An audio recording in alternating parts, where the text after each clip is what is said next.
Viral, emak-emak rambut pirang ngamuk saat daftar jalan sehat BUMN.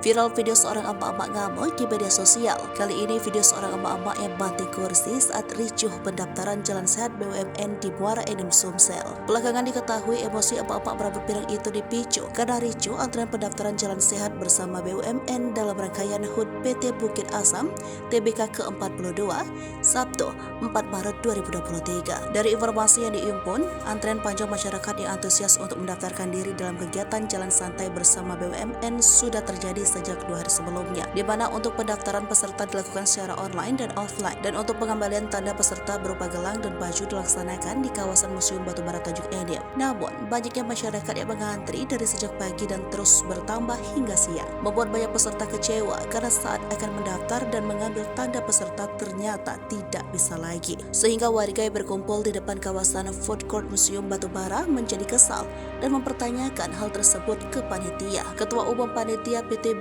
ke-42 Taufan Apriansyah saat dikonfirmasi terkait aksi lempar kursi tersebut dengan tegas memastikan bahwa emak-emak tersebut bukan dari pihak panitia jalan santai. Informasinya, yang bersangkutan adalah salah satu pemilik stand di food court tempat lokasi acara jalan sehat. Emak-emak berambut pirang itu diduga merasa terganggu karena massa berkumpul di depan food court tersebut. Lalu dia mencoba menenangkan massa namun disoraki massa sehingga yang bersangkutan emosi dan terjadilah aksi lempar kursi tersebut.